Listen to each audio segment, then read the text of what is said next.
학생까지는 강의를 많이 해봤습니다. 제가 입학일을 지난 3년간 해서 우리나라의 과학고 영재고가 28개가 있어요. 근데 23군데를 가봤거든요. 학부형님들은, 고등학교 학부형님들은 얘기를 받고, 이제 학생들, 초등학생이랑 중학생은 만나본 적이 없어서 제가 이게 굉장히 긴장이 돼서 좀 재미있게 이 주제가 쉽지도 않은 주제이기도 해서 한번 제 나름대로 좀 경험 중심으로 좀 학생들한테 공유를 하겠습니다. 그래서 아까 그 실장님께서 의공학이 뭐냐 그러니까 학생이 너무 답을 잘했는데요. 의학과 공학의 접점에서 일어나는 일을 연구하는 사람들이고 이제 의사들이 할 수 있는 일이 있고 공학자가 해야 되는 일이 있는데 저희는 그 접점에서 새로운 거를 좀 만들고 실제로 사람들한테 실제로 도움이 되는 일을 하고자 하는 그런 사람들에 모여서 연구를 하고 있습니다. 아마 의공학 시리즈로 처음에 정영 교수님도 얘기를 하셨고 대구에서 황재윤 교수님도 얘기하시는 것 같은데 저도 이제 세 번째로 이제 저의 이야기를 좀 들려드릴까 합니다. 그래서 이거는 저 유니스트 울산 사진이고요. 제가 찍은 건 아닙니다. 제가 이렇게 사진을 잘 찍어서 제가 찍은 아니고 가져왔고요. 전문가가 찍은 걸. 그래서 이렇게 울산에도 지스트랑 거의 똑같은 기관이라고 보시면 됩니다. 지스트로 과기원으로서 법적인 거나 여러 가지 비슷한 그 기관이고 저희도 있고 그래서 또 형제 기관처럼 잘 지내려고 하고 있습니다.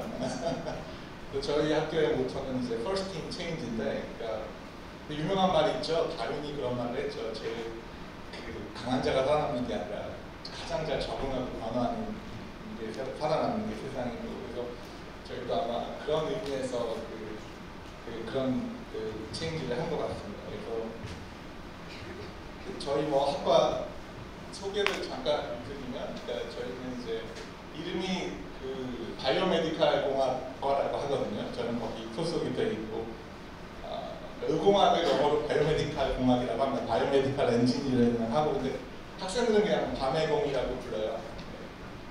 밤에 입에 잘 붙나요? 밤의공 그래서 이거는 작년에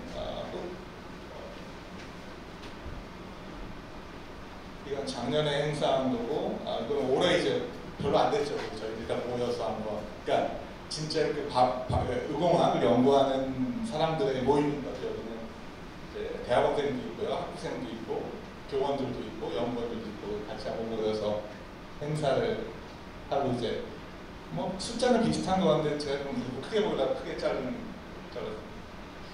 그래서 이렇게 생활하고 있고요. 그래서 이쪽 분야가 분야인 만큼 되게 연구자들의 전공도 굉장히 다양합니다. 그래서 저희 과에는 이제 28명의 이제 교원이 계신데 이제 다양한 걸 연구하시고 사실 이 바이오메디칼 공학이라는 거의 특성상 사실 이 선생님은 정신과 의사시고요. 네, 지금 이분은 색깔에 대해서 연구하시는 분이고, 네. 그 다음에 이건 저네요. 네. 저는 오늘 제목이면 아시겠지만 뇌를 어떻게 들여다볼까 이걸 연구하는 주로 그런 사람이고, 그 다음에 이분도 의사인데 스마트 헬스케어를 어떻게 적용할까, 어떻게 우리가 의료 AI 기술을 잘 적용할 수 있을까 이런 일을 하고 계시고 되게 다양한 분들이 계세요. 이렇게. 네. 그래서 주로 연구하는 분야는 영어에도 죄송합니다. 이거는 제가 못 바꾸더라고요. 프린트를. 그래서 주로 영상, 그러니까 의료 영상, 그 다음에 뇌가 어떻게 우리가 조절할 수 있냐 이런 연구를 하기도 하고요.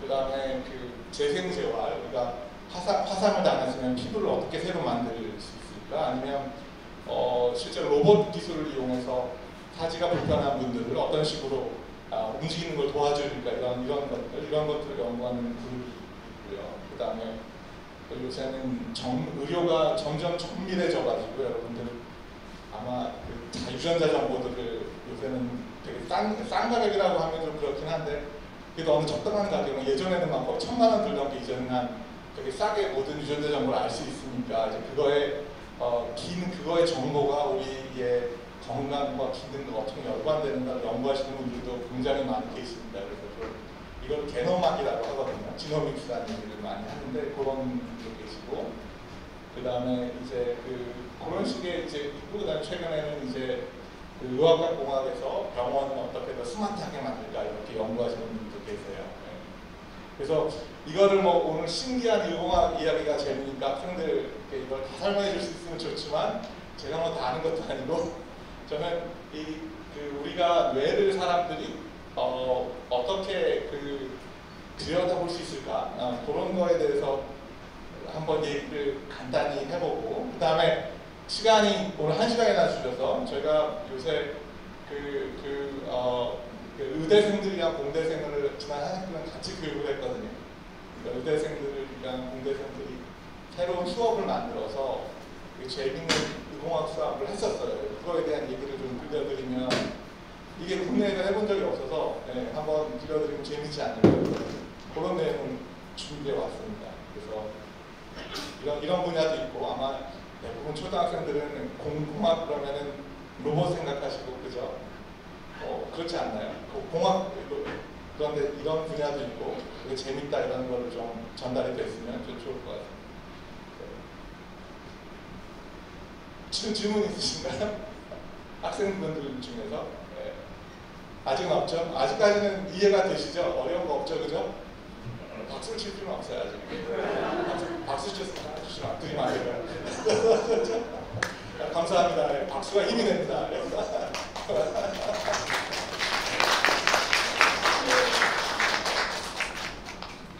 자, 이제 질문이 이제 들어갑니다. 그래서 이게 제가 두 가지 사진을 이렇게 가져왔는데, 이 왼쪽은 뭐고 오른쪽은 뭘까 혹시 저기 학생, 왼쪽은 뭐 같아요? 오른쪽부터 해볼까요? 오른쪽부터.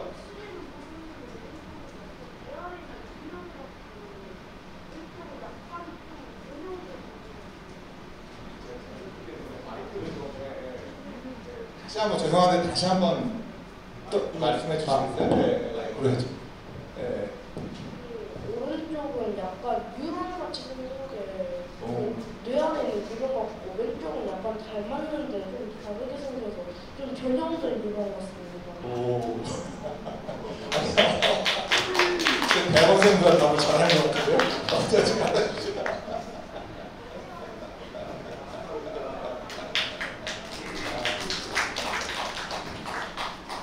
뉴런이라는 얘기가 이제 나왔으니까 이제 부담 없이 제가 사용할 수 있겠네요. 근데 되게 재밌게 정답을 거의 얘기했는데요. 이게 사실 잘 보시면 사실 이게 답이, 학생이 얘기한 답이 굉장히 재밌는 걸 얘기하니까, 사실 이거는요, 이게 뉴런 맞아요. 이게 뉴런 사진이에요. 근데 이거는 뭐냐면요, 우리 은하계의 우주 사진이에요. 근데 답을 만드는 일부러 그렇게 나왔으니까 두 개 되게 비슷하게 생겼다. 여기 보시면 힌트가 있는 게, 이게 지금 31 메가파섹이라고 써있거든요. 아마 학부형님들께서는 메가파섹이란 말을 지구과학 시간에 들어보셨을 것 같은데, 그러니까 이게 굉장히 큰 유닛입니다. 그러니까 이게 여기는 마이크론 단위에서 우리 인간의 뉴런 세포를 염색해서 보여주는 거고, 이거는 이게 31 메가파섹인데 1 메가파섹이 공이 되게 많죠. 그거의 AU고, AU는 지구에서 태양까지의 거리니까 이게 뭐라고 읽기도 하네요. 그러니까 8광년쯤 됩니다. 빛이 8년이 걸려야 갈 수 있는 거리가 공이 엄청나게 많죠. 그죠?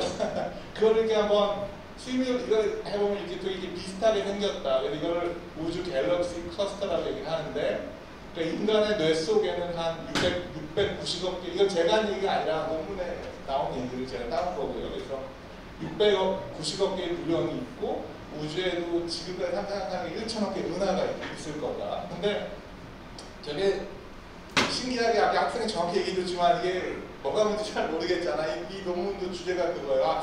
뭐가 뭔지 잘 모르겠다. 근데 진짜 큰 거를 본 거랑 진짜 작은 거랑 왜 굉장히 이렇게 흡사할까라는 게 사실 굉장히 궁금증을 자아내는 이런 현상이라고 생각합니다. 그래서 실제로 이게 여러 가지 특징이 있는데, 이게 굉장히 두 개가 네트워크라는 거는 사람의 네트워크가 좋다 그러면 많은 사람 안다라는 거잖아요. 이게 뉴런들이 다 떨어져 있지가 않고 다 서로 연결되어 있는 듯한 모습을 보인다. 그래서 이게 어떤 노드라는 게 있으니까 어떤 점을 이루고 이제 이런 개수나 연결성이 되게 비슷하다라는 게 굉장히 재밌는 이해하는 것 같습니다. 저도 이걸 듣고 와 대단하다. 그러니까 이게 그러니까 인간의 뇌를 인간이 우주다라는 말을 사람들이 쓰기도 하는데 그건 굉장히 철학적이고 종교적인 얘기가 되지만 실제로 과학적으로 이런 유사성이 발견된다는 건 여러 사람들의 호기심을 자극하는 건 그러니까 정답을 얘기해 준 겁니다.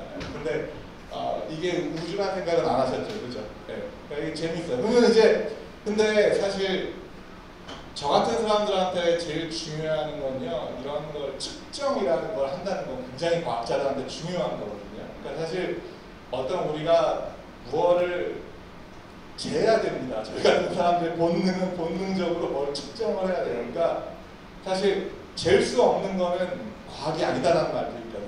내가 측정할 수 없고 볼 수 없는 거는요, 그거는 과학의 영역이 사실 아니라고 사람들이 말을 해요. 그 사람들은 그 수학을 과학이라고 잘 안 하거든요.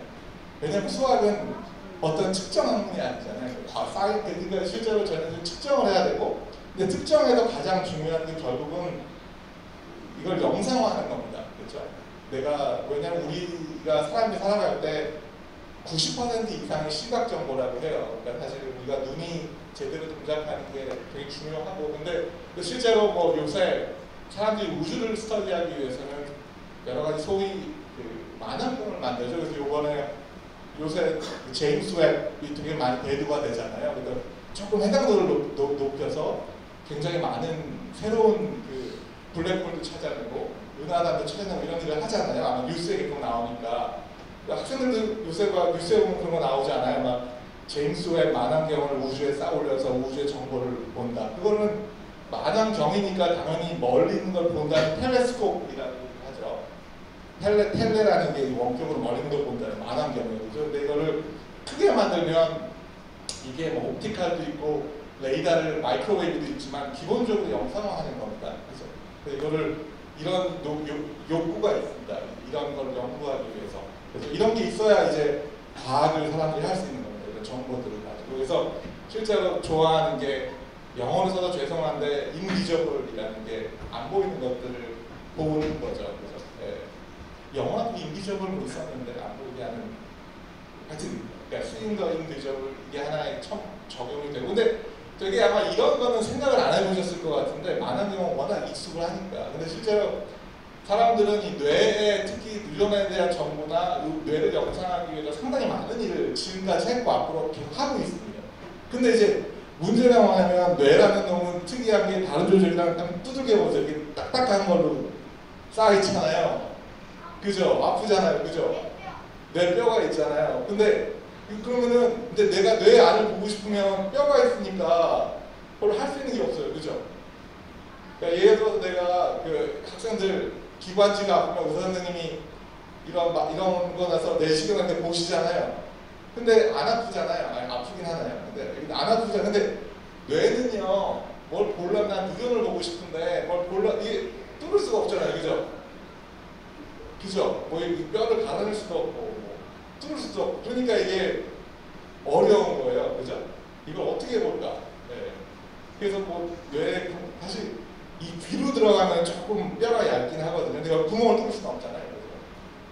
근데 뇌가 그렇게 중요하니까 뼈를 보호하지만 그 뼈가 있다는 것 자체가 우리가 들여다볼 수 있는 게 굉장히 닫혀있는 거예요. 그렇죠? 그래서 사실 뇌 연구가 그래서 되게 많이 힘들었습니다. 우리가 볼 수가 없으니까 할 수 있는 게 없어요. 그런데 이제 100년 전, 이게 지난 100년에 엄청나게 많은 일이 일어났죠. 과학적으로. 근데 이것도 마찬가지로 100년 전 정도, 그 다음 실제로 영상을 시작한 50년, 아니 60, 70년이라고 봐야 될 것 같은데, 이런 우리가 아까 학생이 말한 그 이론에서 나오는 전기 신호를 우리가 측정할 수 있는 걸 해가지고 이렇게 전기 신호를 재기도 하고요. 그 다음에 이게 전기 신호는 결국 자기 신호도 되니까 이런 조그마한 자기 자석 크기 변화를 재기도 하고요, 사람들이. 그 다음에 뭐 MRI, 저는 주로 MRI를 갖고 연구를 하는데, 이런 자기공명 영상 장비를 통해서 이제 그 인간의 뇌를 보려고 하는 이런 시도들이 물론 있습니다. 그러니까 제가 말한 물론 다른 옵티컬 이런 정보를 써서 하는 경우도 있는데 저는 좀 거시적인 관점에서 그러니까 이런 의료 실제로 병원에서 쓸 수 있는 이런 식으로 사람들이 이런 것들을 마이크로스코프라고 합니다. 그러니까 마이크로라는 건 현미경 이걸 당연히 이게 마이크로다. 마이크론이 뭔지 아세요? 마이크론? 예 모르시겠어요? 그죠? 그러니까 우리가 아까 제가 직접 마이크로 그러니까 1m가 몇 센치죠? 그러면은 1 마이크로는 어느 정도 크기일까요? 아주 작아요. 거의 보이지도 않나. 마이크론 몇 마이크론은 보여요. 그러니까 10의 마이너스 6승 정도 되는 거거든요. 작죠? 그러니까 그래서 20, 30 마이크로 되는 눈에 보이기도 해요. 같은 되게 작은 걸 보여주고 있는 거고 그걸 해서 마이크로스코프라고 하고 이거 되게 또 유사한 개념입니다. 그래서 이쪽에 있는 아이디어들이 이쪽에도 많이 요새는 적용이 됩니다. 그러니까 천문학이랑 내공학이랑도 연결되어 있을 때는 생각 별로 안 해보셨죠? 그죠? 근데 하는 말 들어보면 되게 비슷해요. 왜냐하면 이런 구조적인 유사성이 있기 때문에 그렇습니다. 이 슬라이드는 문제 없으시죠? 이거 저에 대해서 잠깐 설명드리면 아까 아까 소개를 해주셨는데 아마 저도 이건 제가 한 말은 아니고요. 스티브 잡스가 돌아가시기 전에 그 대학 졸업 연설에서 한 얘기인데 자기 인생은 점들을 이어가는 거였다. 여러분들도 이 말의 의미를 알 수 있어요. 내가 어떤 점을 찍을지는 몰라요 아무도. 근데 결국은 그 점들을 이어가다 보니까 그게 선이 됐고 명이 됐고 이렇게 만드는 거니까 여러분들 특히 여러분들은 이 무한한 점을 찍을 자유와 권한 가지고 계십니다. 그래서 저도 계속 이렇게 점을 찍고 있고 아까 소개받은 것처럼 저는 이렇게 그 물리 쪽으로 시작해서 그 다음에 이런 자기공명 쪽을 연구를 했고 그 다음에 뭐 여러 군데 기관을 거쳐서 지금은 울산이라는 곳에서 이제 바이오메디컬 공학을 하고 있습니다. 그래서 그냥 그런 스토리를 들어주시면 좋을 것 같아요. 사실 여러분 아까 말씀하신 어떤 점을 찍을지는 여러분들의 자유인 것 같고 젊다는 것과 어리다는 건 많은 점들이 주어진 거니까 그 주어진 점들을 잘 사용할 수 있으면 좋을 것 같아요. 그래서 이거 보면 좀 비지한데 이제 제가 여러분한테 이걸 설명할 필요 없을 것 같고 결국은 가장 뇌를 잘 볼 수 있는 방법이 요새는 소위 자기공명 영상이라고 하는 MRI 들어보셨죠? MRI 혹시 찍어보신 학생들 계세요? 어린이도 찍어봤네요.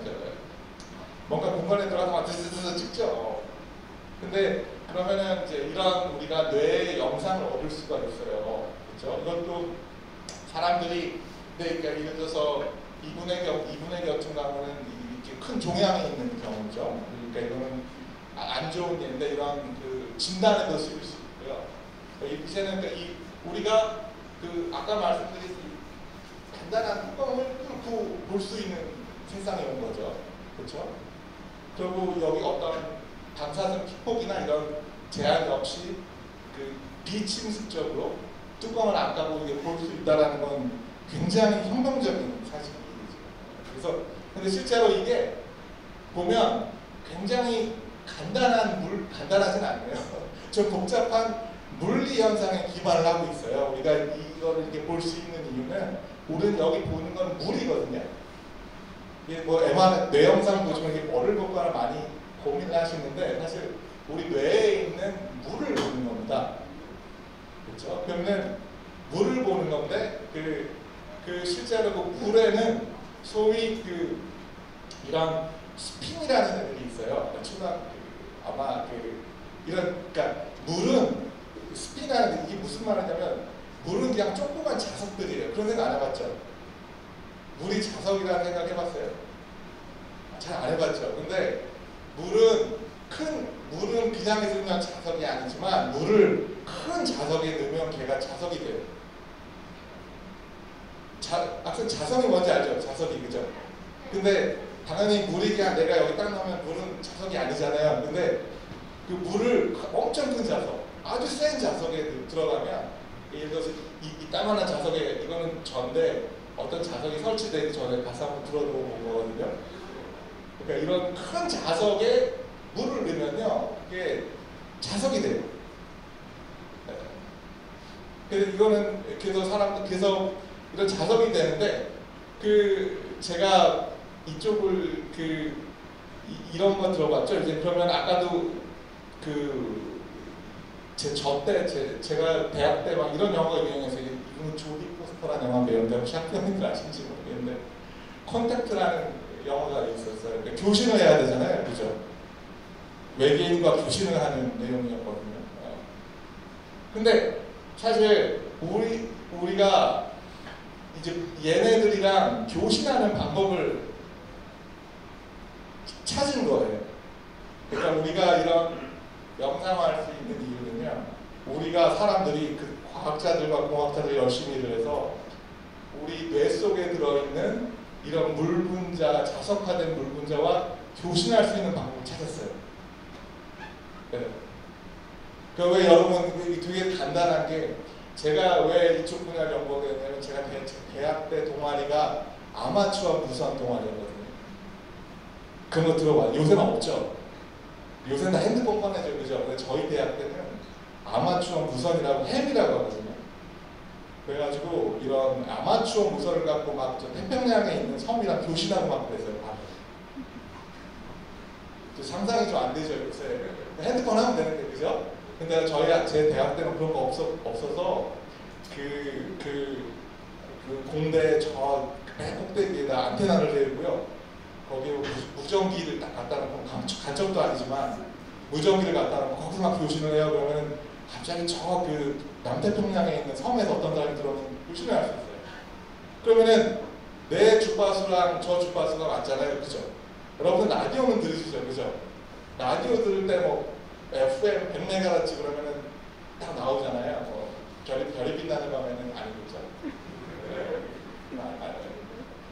요새는 뭐가 유명한 라디오 방송, 라디오를 듣는지 제가 잘 모르겠는데, 그러니까 주파수를 맞추면서 교신할 수 있어요, 그죠? 가장 기본적인 원리인데 똑같은 원리입니다. 그러니까 사람들이 찾아낸 건, 이 사람 몸에는 물이 있고, 물은 자석을 들어가면 자성을 띠는데 우리가 얘를 컨트롤할 수 있게 되는 거예요. 얘가 얘기하는 걸 우리가 알아낼 수 있는 방법을 사람이 찾아냈어요. 그거를 제가 MRI라고 얘기를 할 때 거기서 R이라는 게 영어로 레조넌스, 공명을 얘기합니다. 주파수를 맞춘 거예요. 그러니까 내가 별이 빛나는 밤에를 들으려면 100MHz에 맞춰야 들리잖아요, 그렇죠? 그런 현상을 이용해서 우리가 이제 들여다볼 수 있게 됐어요. 그러니까 자세한 걸 이해할 수 있는 이유는 없고, 그래서 그런 디바이스를 만들면 이렇게 사람의 이제 신호를 얻을 수 있게 됐습니다. 거기까지는 좀 의미 전달이 될까요? 그러니까 이게 그냥 공짜로 얻어지는 게 아니에요. 어떤 사람들이, 과학자들, 의사들이 같이 열심히 해서 내가 얘랑 조디 포스터가 외계인이랑 교신한 것처럼 얘랑 교신할 수 있는 방법을 찾아냈고, 그거에 대해서 오늘 설명하지 않을게요. 근데 그렇게 되니까 뭐 엄청난 일을 할 수 있는 거예요. 그래서 저의 주요 일과 중에 하나는 자석을 모으는 겁니다. 세계를 돌아다니면서. 여기 보시면 이거는 제가 학회를 다니면서 모은 자석입니다. 자석, 왜 자석인지 이해하시겠죠, 그죠?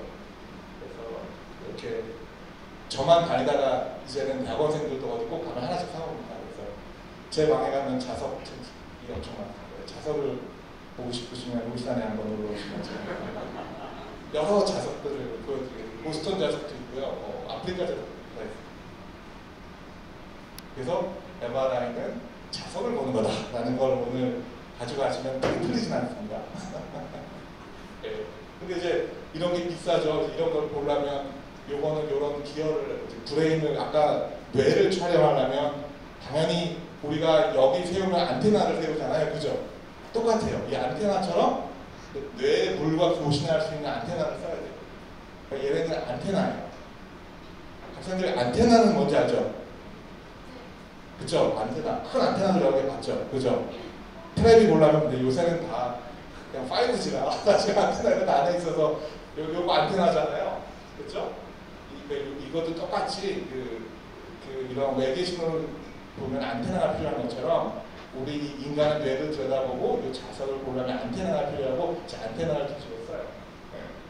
근데 보통 이런 거 하나에 한 몇억 하죠. 네. 집 한 채가. 그래서 이런 큰 자석들, 이런 게 이제 사람들이 뇌를 이제 째지 않고 볼 수 있게 됐어요. 엄청 중요한 일 아닌가요? 그죠? 내가 이제 사람들이 뇌를 예전에는 뚜껑을 열어야 보였잖아요. 뚜껑을 안 열고 암도 찾아낼 수 있게 됐고, 그렇죠? 가장 기본적으로 종양도 찾아낼 수 있고, 요거는 뇌척수액이라고 하는 건데 뇌척수액도 보이고 이제 뭐 소위 뭐 뇌에 있는 흑질, 백질 이런 구조를 되게 디테일하게 볼 수 있게 됐어요. 그러니까 당연히 이런 이유로 여러분들 암이 의심되면 MRI를 병원에서 사용하는 이유입니다. 그렇죠? 그러니까 이제 뇌에 주로 이거는 구조를 이제 우리가 되게 디테일하게 볼 수 있는 세상이 한 1980년대, 90년대부터 열리기 시작했습니다. 네.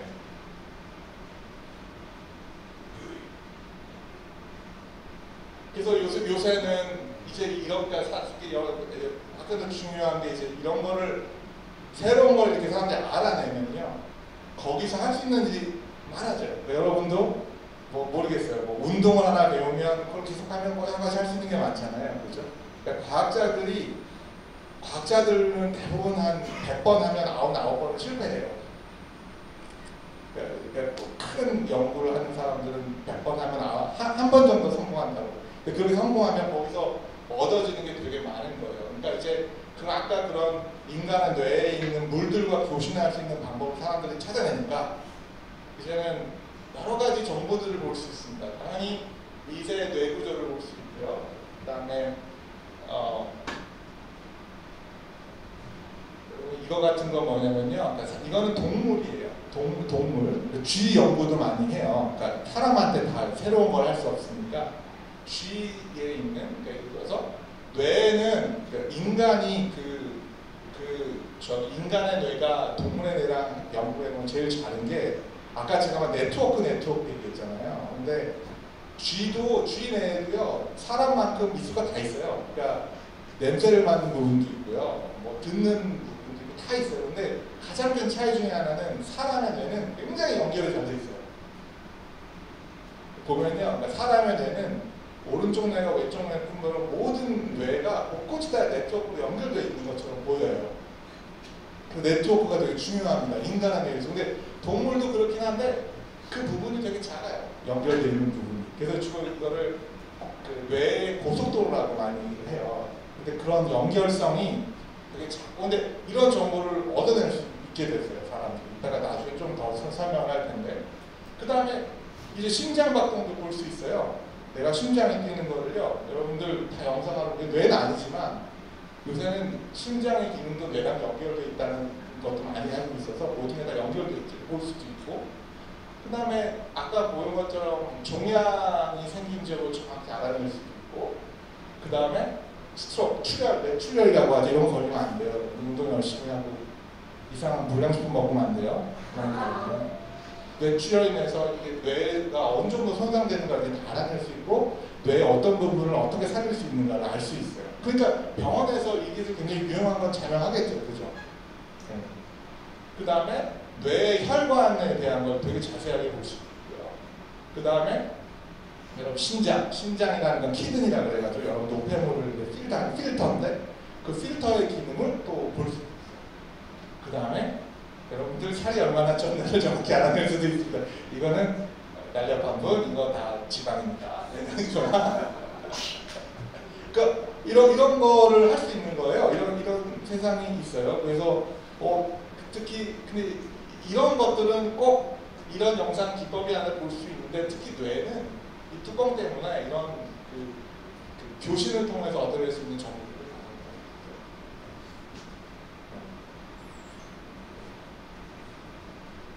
질문 있으면 학생들 막 손 들고 해줘도 돼요. 네. 네. 그래서 이거는 좀 이거는 그러니까 이게 이쪽이 어떻게 지나게 제가 역사 좋아하시는 분들 많아요. 이거는 그래서 이강인이 아니고 저희 학회 때 학회 발전에 대해서 얘기를 하면서 저희가 만든 자료인데 그러니까 영어가 좀 많긴 합니다. 근데 제가 생각해 처음 시작이 이렇게 됐어요. 그러니까 이게 어떻게 시작됐냐면 처음에 이 1950년대로 거슬러 가요. 근데 이제 이런 우리가 그 물에서 이런 신호를 볼 수 있다고 이게 되게 유용하다라는 건 의사 선생님이 처음 발견했어요. 이런 제안을 했어요. 그러니까 여기서 MD라는 건 의사를 얘기해요. 메디컬 닥터. 이분이 이거를 이런 실험을 해서 여기 생체 신호가 나오면 이걸 갖고 우리가 되게 유용한 일을 할 수 있겠다. 가장 중요한 암 조직을 갖고 내가 뇌에 있는 암을 갖고 봤더니 신호가 달라지는 것 같다는 논문을 처음 그냥 끄적여서 내요. 이때는 많이 주목을 받지 못했죠. 이거. 근데 그게 1920년도에 지나서 폴 라타워라는 그 과학자가 이분은 물리학자이기도 했고 엔지니어기도 했는데 그 재밌는 스토리가 이분이 거의 학교에서 쫓겨날 뻔했대요. 쓸데없는 연구하고 돈도 못 하고 논문도 못 쓰고 스토니 브룩이라는 대학에 뉴욕에 있는 조그마한 대학에 있는 거기 계시던 분인데 이분이 어떤 일을 했느냐면 아까 볼 수 있는 뇌에 있는 물을 우리가 영상화할 수 있다라는 논문을 써버려요. 그리고 이거 자기 실험실에서 한 일도 아니고 남의 실험실에 가서 빌려서 했대요. 그래서 이 논문을 냈는데 처음에는 이 논문이 거절됐어요. 저널에서 논문이 우리는 여러분들 숙제 해서 내잖아요. 근데 숙제가 좋지 않으면 선생님이 야 이거 필요 없어도 다시 줘버려요. 그런 일들. 그래서 거절됐는데 그 이유가 뭐냐면 이거 뭐 어디다 쓸 건데 이러는 거지. 도대체 이거 되는 거 알겠는데 그걸 도대체 어떻게 쓸 건데? 라고 얘기를 해서.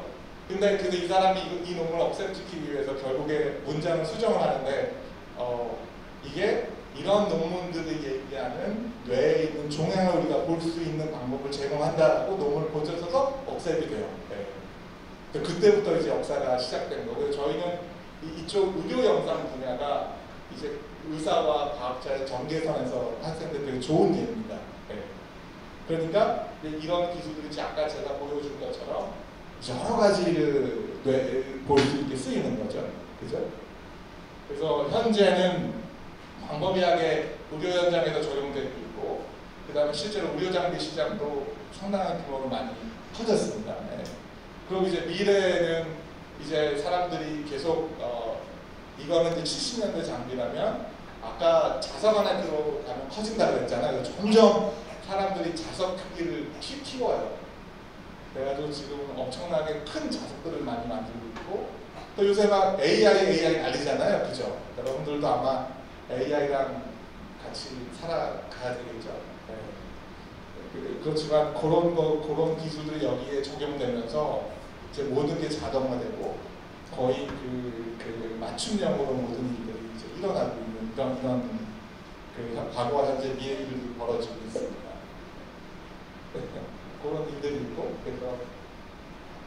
그래서 이게 또 재밌죠. 그럼 이제 브레인은 이런 영상 기법이 아까 뇌종양에서 시작했다고 했잖아요. 사람이 이런 기법이 과학이 발달할 때 되게 중요한 거는 사람들이 공포가 가장 중요한 동기입니다.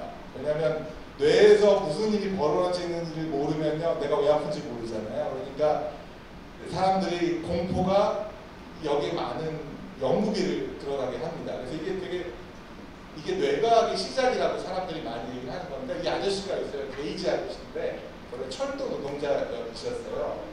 근데 좀 사진이 좀 무섭죠, 그죠?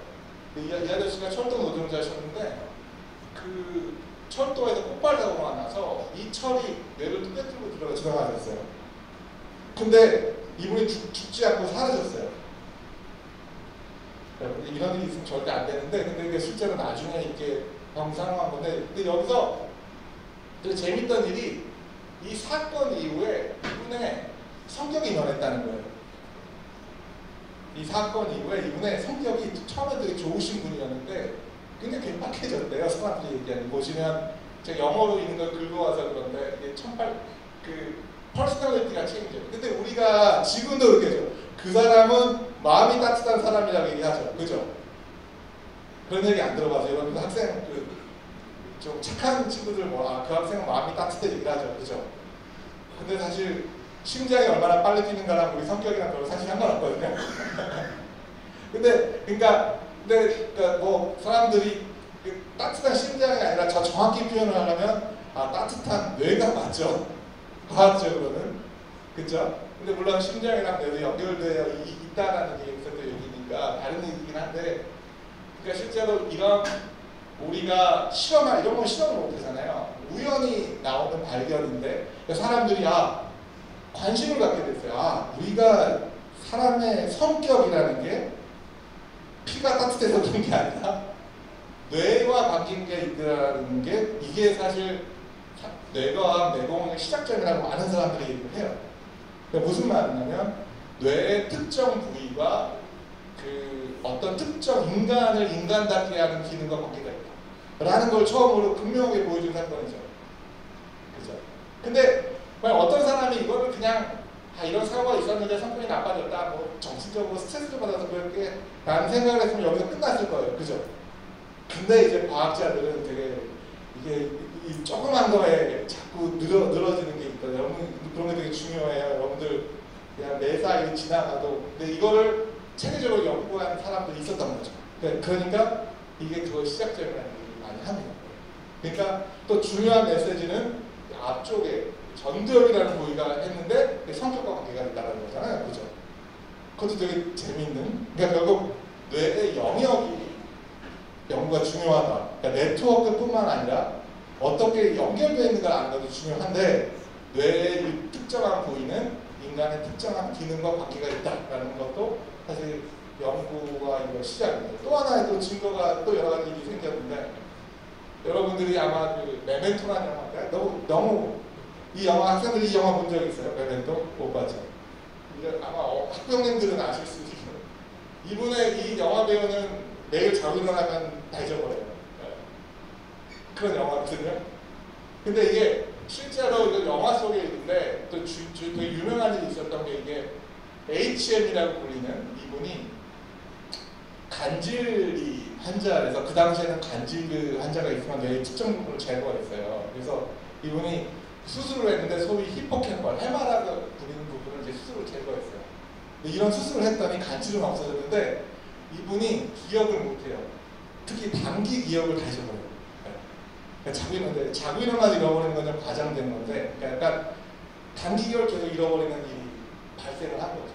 그러니까 그때 사람 인간의 기억도 결국엔 머릿속에 저장이 될 것 같은데, 그런데 이게 모든 부위가 아니라 소위 그 히포캠펄이라고 부르는 해마를 닮았거든요. 여러분 그 바다에서 보는 해마라는 해상 생물을 닮았어요. 그래서 그 히포캠퍼스라고 하는 해마를 잘랐더니 인간이 히포캠퍼가 그러니까 인간의 기억을 뭔가 관계가 있구나라는 걸 사람들도 알게 됐어요. 이런 극단적인 방법들. 이게 그러니까 뇌 연구가 어려운 게 실험을 해볼 수가 없어요. 이런 사고가 나기 전에는. 이런 것들을 얻은 거죠. 이런 정보를. 그래서 실제로 요새 뭐 알츠하이머라고 되게 문제가 많잖아요. 그래서 알츠하이머에 대해서 사람들이 가장 심각하게 보는 게 히포캠팔 영역이긴 합니다. 거기가 어떻게 손상되어 있는가. 네. 그래서 이런 일련의 사건을 거쳐서 사람들이 뇌가 이제 중요하다는 걸 알게 되고, 근데 이제 이 방법에는 사실 뇌를 볼 수 있는 방법이 없었기 때문에 이걸 연구할 수조차 없었던 거예요. 그죠? 근데 제가 아까 설명드린 MRI 기법이나 EEG나 이런 뇌를 볼 수 있는 마이크로스코프 기술들이 발달하면서 이제 이런 거를 우리가 연구를 할 수 있고 진단을 할 수 있고 탐구해 볼 수 있는 게 생기는 거예요. 그러니까 꼭 질병을 진단하는 것도 중요하지만 뇌를 이해하기 위해서 우리가 볼 수 있게 된다는 거죠. 대충 거기까지 이해가 되실 것 같아요. 그죠? 오케이 그게 어렵습니다. 고마워요. 그래서 요새 사람들이 이런 연구를 해요. 그래서 저희가 죄송합니다. 네. 아까 말씀드린 것처럼 이거는 세븐 테슬라 그래가지고 여러분 병원에 갈 수 있는 그 MRI를 갖고 이제 뇌를 본격적으로 연구해야 하는데 여러분 병원에 가시면 3테슬라라고 있는데 이제 시간용으로는 7테슬라, 15테슬라 사람들이 큰 자석을 더 만들어요. 근데 크게 되면은 뭐 무거워지기도 하지만 비싸지기도 하죠. 되게 비싼 연구이네요. 그리고 실제로 이거 사람을 보기도 하고 귀여운 쥐를 보기도 합니다. 저희 실험실에는 쥐의 머리를 볼 수 있는 MRI 장비가 있어요. 그래서 사실 그러니까 쥐의 그 종합병동이에요. 그러니까 쥐를 가지고 쥐에 있는 뇌 기능을 연구를 해서 이런 연구를 많이 해요. 그래서 쥐에서 우리가 이거는 괜찮은 게 쥐라고 해가지고 좀 쥐가 불쌍해 보이지만 쥐는 마취하고 해요. 네. 여러분들 내시경할 때 마취하는 것처럼 쥐도 마취를 합니다. 그래서 편안하게 자고 있으면 저희가 머리를 깨지 않고 영상을 얻을 수 있는 거죠. 네. 쥐도 되게 귀여워요. 쥐도 보고 네. 쥐 뇌를 연구한다는 건 잘 못 들어봤죠, 그죠? 그죠? 되게 쥐가 많은 아이디어를 줘요. 쥐 뇌나 사람 뇌나 거기서 거기다. 근데 아까 말한 것처럼 쥐 뇌와 사람 뇌의 큰 차이는 연결성의 정도가 달라요. 여러분들 어릴 때 많은 경험을 해봐야 된다고 그러잖아요. 막 학원도 가고 뭐 맨날 가지만 그게 되게 중요한 게요. 새로운 거를 많이 경험할수록 그 뇌의 연결성이 강화된다는 가설들이 많아요. 그러니까 자꾸 자극을 주고 이런 거는 뇌의 연결성을 많이 강화시키면 그쪽에 좀 좋은 일을 하게 될 확률이 더 커진다. 그런 게 있어서 굉장히 어떻게 보면 이 뇌 영상하는 사람들은 타당한 얘기예요. 너무 무리하게 하지 마세요. 여러분들 여러 가지 자유도도 필요합니다. 그래서 보시면 아까 좀 얘기를 할게요. 이게 아까 뉴런 누가 얘기했죠? 뉴런. 뉴런. 이게 제가 얼마나 했죠? 아직 수다가 많이 안 봤는데 좀 더 하네. 이게 뉴런이 이렇게 생겼어요. 네? 여러분들 좀 자세히 보면 나중에 생물 공부하고 뭐 요새는 뉴로사이언스는 사실 꼭 생물은 아니라서 다양한 분야가 있는데 이런 뉴런에서는 이런 일들이 일어나고 근데 사실 우리 AI 여러분들 하잖아요. 그쵸? AI 막 요새 난리가 났잖아요. AI 뭐 딥러닝 들어봤어요? 알파고, 그죠? 바둑도 막 이기고 막 난리가 났잖아요. 근데 그게 처음 아이디어는 어디서 시작됐냐면요.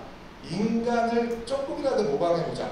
인간의 뇌가 뉴런이 작동하는 방식, 네트워크가 돼서 일을 행하는 방식을 컴퓨터로 구현해보자라는 거예요. 그러니까 이런 뉴런이 여러 개가 아까 말씀드린 600억 개가 사람 몸에 있다. 이렇게 다 연결되어 있어요. 그러니까 그거를 모방을 해서 얘가 이게 하나의 뉴런이라고 하고 얘가 서로 이게 옆에 있는 뉴런이고 다음에 있는 뉴런이면 얘가 시그널을 받아서 얘가 처리하는 그러니까 인간의 뇌가 작동하는 가장 기본적인 방식을 컴퓨터로 구현을 하니까 그게 딥러닝, AI 가지고 막대한 일을 해내는 거예요. 되게 신기하잖아요. 그래서 사실 굉장히 근데 아직 사람 뇌에 굉장히 일부만 한 거죠. 그러니까 딴 게 아니라 여러 개의 뉴런들이 서로 인터랙션을 하고 이 데이터가 통합적으로 이루어지고 이게 정보가 프로세싱 된다는 거를 이제 그 딥러닝에서 사람들이 인공신명이라고 하는 얘기가 ANN 그래가지고 Artificial Neural Network. 그러니까 Artificial은 가짜라는 얘기죠, 그죠? 사람이 많은데 뉴럴이라는 거는 사람, 뉴런, 그죠? 그러니까 이런 ANN을 만들고 이 레이어를 딥하게 만들었더니 지금 같은 일을 해내는 거예요. 막 챗 GPT도 나오고, 그죠? 이제는 막 오디오 영상도 지가 막 알아서 해독을 하고 그런 러닝을 하는 거예요, 그죠? 딥 러닝. 이걸 러닝하는 거예요. 그러니까 인간의 뇌는 이런 러닝을 하게 이미 최적화되어 있던 거죠. 그거를 조금만 알아내고 조금만 밝혀내고 알고리즘화 했던 시간 같은 일을 하는 거예요. 그러니까 인간의 뇌를 우리가 더 연구를 해서 인간의 또 더 좋은 알고리즘을 만들면 정말 근사할 수 있죠. 그래서 아마 이게 저희는 울산 학교 적용인데 이건 아니라 되게 비슷하게 생기지 않았어요? 이거 시내버스 안 비슷해요? 저희는 신경과학을 해야 된다고 주장하고 있는데 되게 비슷해요. 여기가 이제 여기다 신경 전달 물질이라는 게 나와가지고 여기에 있는 포텐셜을 조정하는 거거든요. 진짜 그렇습니다. 뉴런이 하는 일이 여기에서 우리가 신경 전달 물질이라는 게 여기 분비가 되면 얘네들이 그 전달 물질의 분비로 이 신호를 왔다 갔다 하는 거거든요. 근데 여기 가끔 보면 사람들이 왔다 갔다 오시면 꼭 이거는 조각도를 봐야 보입니다. 멀리서 봐요. 근데 이거 디자인하신 분이 이걸 생각하신 것 같지는 않아요. 저희 회사입니다. 그래서 보는 게 있고, 그래서 이거를 그러니까 이제 중요한 거 아까 제가 딱 두 가지 얘기만 할게요. 구조와 기능. 그러니까 제 제목이 뇌 구조와 기능이잖아요. 그러니까 구조를 볼 수 있는 방법이 여러 가지가 있는데, 그럼 아까 말씀드린 뉴런이 있고 이제 이런 엑손이 있고 이게 하나의 그 뉴런al 셀이고 이게 우리가 그 가장 기본 단위거든요. 우리 브레인의 기능을 하는. 그리고 이제 제가 얘기했던 것처럼 이것들이 하나가 있는 게 아니라 관다발로 모여 있어요. 브레인 득점이라고 하면. 그러니까 물론 이게 정확히 이 뉴런은 아닌데 이렇게 모여 있습니다. 그러면은 실제로 이 어떤 방향으로 모여 있는가를 사람들이 볼 수 있게 됐어요. 제가 아까 말한 것처럼 이건 사람이고요. 이거는 쥐예요. 그러니까 보시면 이건 3차원 정보로 이건 사람의 이런 뉴로나 이게 어떻게 연결되어 있는가 지도를 사람들이 하고 있고, 여기서 커넥톤 프로젝트라고 들어봤어요. 브레인 커넥톤, 뇌 연결만 한번 찾아보세요. 아주 좀 무섭게 들리긴 하는데 이런 것도 어떻게 연결되는 걸 매핑을 하고 있고요. 그러니까 쥐랑 사람을 가장 극명하게 차이는 건 연결성 차원이 다르죠. 그렇죠? 이게 사람과 사람을 사람답게 하는 거라고 많은 사람들이 얘기해요. 여러분들 친구들도 많이 잘 사귀셔야 되고 네트워크가 중요합니다. 네. 서로 소통 잘 하셔야 되고 여러분 나이 때는 그러니까 여러 가지 경험해보라고 하는 게 이거를 자꾸 그 연결성을 강화시켜 놓는다고 사람들이 많이 얘기를 해요. 네. 물론 그게 엄청 다 모든 무대는 검증된 건 아니지만 크게 틀린 얘기도 아니에요. 그죠? 네. 근데 이게 한번 발달 과정에서 딱 정해지면 그 이상을 넘기가 힘들기 때문에 가능한 한 어린 나이 결혼을 하라는 게 그런 이유도 있습니다. 그래서 뭐 이런 거를 저 같은 사람이나 과학자들이 이제 수학적인 모델 이런 걸 도용을 해서 물리적인 모델을 해서 지금 이런 걸 만들어냈죠. 그럼 이런 정보들을 여러 가지 쓸 수 있어요. 물론 이거는 여러분들 뭐 여러 가지 그 질환을 할 수도 있지만 결국 뇌 신경망의 어떤 부분이 어떻게 연결되어 있고 이거 어떻게 교신이 일어나는가를 밝힐 수 있는 되게 좋은 연결 지도가 되겠죠. 여러분들 요새 어느 지역 갈 때 그 내비게이션 있으면 못 가잖아요. 없으면 못 가잖아요. 그거는 이런 도로망 지도가 다 있으니까 가능한 거잖아요. 그러니까 사람들도 브레인 커넥션 프로젝트를 해가지고 뇌 연결망 지도를 만드는 거 상당히 많이 하고 있고 실적이 있어 왔습니다. 그래서 내 브레인의 커넥션 어떻게 다 신경망이 연결되어 있는 걸 알아야 내가 울산에서 부산까지 갈 수 있잖아요. 그렇죠? 그러니까 그런 것들에 대한 정보들이 많이 얻어지는데 그거의 시작은 이제 이런 에발루스를 할 수 있는 방법이 하나입니다. 그 다음에는 이제 이거는 제가 이제 기능을 그러면 이제 어떻게 알아야 되는가. 그래서 내가 이 어떤 부위가 아까 어디가 활성화되는가에 대한 정보도 되게 중요할 거잖아요. 그죠?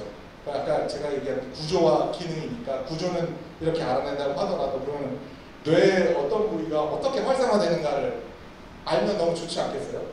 예를 들어서 여러분 내가 손을 이렇게 움직이면요 어디가 활성화될 것 같아요, 브레인에? 네? 내가 손을 이렇게 쟁쟁하면 뇌가 활성화되거든요. 어떤 뇌 특정 지역이 주로 소마토 센터리라고 하는 이쪽이 이제 막 난리가 납니다. 거기서 전기자극이 막 일어납니다. 신기하죠, 그렇죠? 이런 모터는 이쪽에서 일어나고요. 아까 제가 뇌 영역별로 뭔가 관계가 있다고 했잖아요. 실제로 내가 이렇게 손을 이렇게 움직이면서 실험을 하면 뇌 특정 부분이 막 하이라이트가 되고 내 눈에 막 어떤 자극을 주면 이 뒤쪽이 막 엄청나게 전기 신호가 폭발적으로 친답니다. 네. 근데 그거를 볼 수 있는 방법이 없잖아요, 그죠? 그러니까 사람들이 근데 알아낸 게 이 소위 기능성 자기공명, 펑셔널 MRI를 이용하면 이렇게 뇌의 특정 부분이 어디가 이제 그 활성화되는가 알 수 있게 됐어요. 그러니까 내가 예를 들어서 내가 그가 손을 이렇게 움직일 때나 눈에 자극을 줄 때나 귀모를 들을 때 뇌가 활성화되는 게 다 달라요. 그래서 실제로 뭐 제가 이거 자세한 방법을 설명드릴 이유는 없지만 여러 가지 그런 그 기작 때문에 이런 기법을 이용해서 뇌가 어떻게 활성화될 수 있는지 볼 수 있는 세상이 왔어요. 그러니까 이제는 그러니까 이게 사람들이 그런 것도요. 이제는 이거 영상을 찍어가지고요. 잠잘 때 여러분 무슨 꿈을 꾸고 있는지를 구성해내기도 해요. 무서운 세상이 맞죠, 그죠? 근데 아직 완벽하진 않아요. 걱정하지 마세요. 근데 이걸 거짓말 탐지를 하는 사람도 있어요. 자기 표정은 훈련으로 숨길 수 있지만요, 뇌는 못 속여요. 그러니까 거짓말 탐지를 하라는 연구도 있고, 근데 성공은 아직 안 한 것 같아요. 그다음 진짜 요새 재밌는 거는 이걸 갖고 그 뭐 잠잘 때 찍어가지고 꿈을 어떻게 꿨냐는 막 재구성하는 이런 걸 해요. 왜냐면 약간 그럴 것 같지 않아요. 그러니까 이게 어떤 걸 보냐에 따라서 뇌 활성화 정도가 다르기 때문에 그런 정보를 보면 이게 질문 아니죠? 선두적으로 해요. 하여튼 요런 것들이 요런 세상이 왔습니다. 여러분들 그러니까 이제 이게 좀 더 발전하고 개발되면 이제 뇌를 좀 더 잘 들어볼 수 있고 이제 이해하게 되면 또 그 단순한 뉴런의 네트워크를 연결한 방, 딥러닝이나 뭐 AI가 나왔으니까 어떤 현상이 벌어지는지 저는 경험할 수 있을지 모르겠지만 여러분들은 충분히 경험할 수 있게 되지 않을까 생각합니다. 그래서 혹시 이거가 이 영화는 제가 너무 오래된 영화만 갖고 왔네요. 저 때 그 엘리시움이라는 영화가 있었는데 제 좋아하는 배우 중에 하나인데 이게 여러분들을 되게 재밌는 영상 잠깐 틀어볼게요.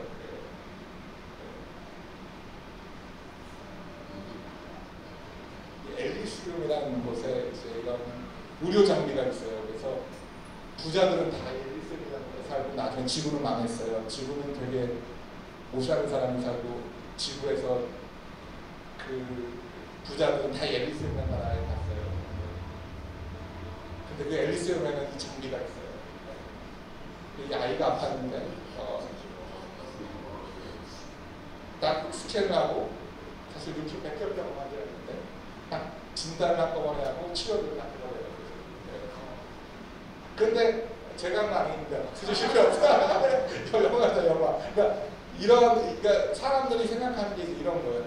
내가 뇌를 보고 싶은데 나를 절대 째면 안 되고, 그죠?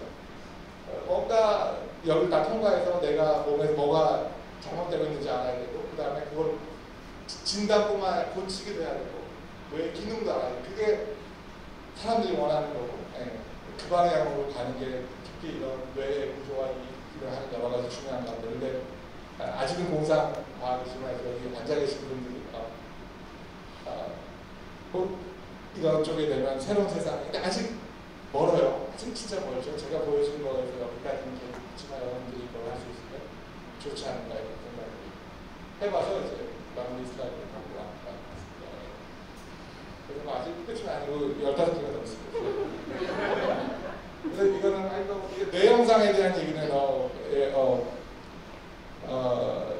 듣고 아까 뭐 다른 거는 저희가 얘기를 해드릴 거는 뭐냐 아까 제가 얘기한 것처럼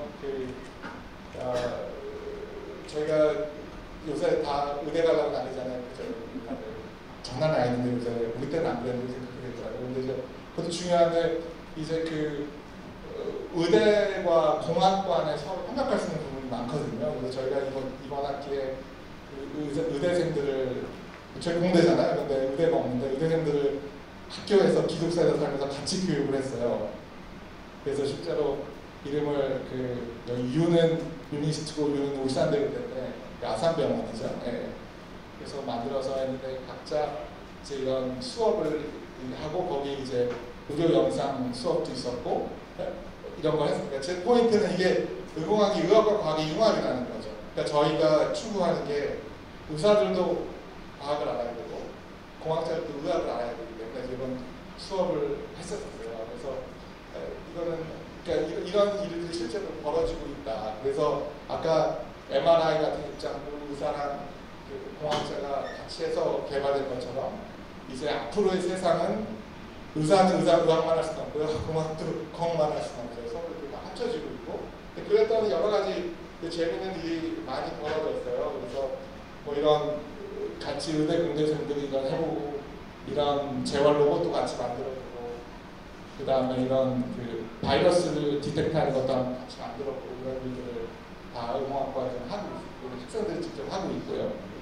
그래서 보면 같이 이거는 의대생들이 처음에 와가지고 캠퍼스에서 같이 이거 첫날 이렇게 한 거고 이제 같이 발표도 하고 의대생 공대생들이 팀을 이뤄가지고 뭐 이런 그 경쟁도 하고 이런 행사를 하고 있습니다. 여러분도 그 이런 의공학이라는 분야가 굉장히 이런 접점에 있고 같이 서로 할 일이 많다. 실제로 그런 거를 위해서 저희 실제로 이렇게 하고 있고 이제 의대랑 공대랑 팀을 붙여서 했더니 막 금운동을 했고 경기대에 나가서 실제로 뭐 이런 일이 뭐 실제로 했더니 저기 나가서 장관상도 타오고 그래서 여기는 의대생이고 여기는 공대생이고 우리 같이 이런 시너지가 있는 일들이 벌어지고 있습니다. 그래서 되게 엑사이팅한 필드가 많고요. 그래서 뭐 그런 뭐 이거는 저 인프라에 대한 얘기고 하여튼 그렇습니다. 그래서 마지막 슬라이드는 이거는 저희 과학생들이 이제 MT를 갔는데 부산에 있는 간판을 찍어서 이름을 만들어라고 왔어요. 부산 곳곳에 있는 간판을 다 찍어가지고 만들어서 재밌죠. 노력이 가장하죠. 그래서 의공학, 바이오메디컬 공학, 의공학이 이제 이런 분야라는 걸 좀 학생들과 마지막 슬라이드 준비를 했습니다. 그래서 아직 초등학생들이 그게 얼마나 자극이 됐는지. 그래도 여러분들 오늘 강의를 들어서 여기가 하나는 더 연결됐을 거예요. 그렇게 믿고 가시면 크게 틀리지 않습니다. 그래서 이렇게 밤의 공에 재밌고 도전적이고 창의적인 사람 진짜 필요합니다. 네.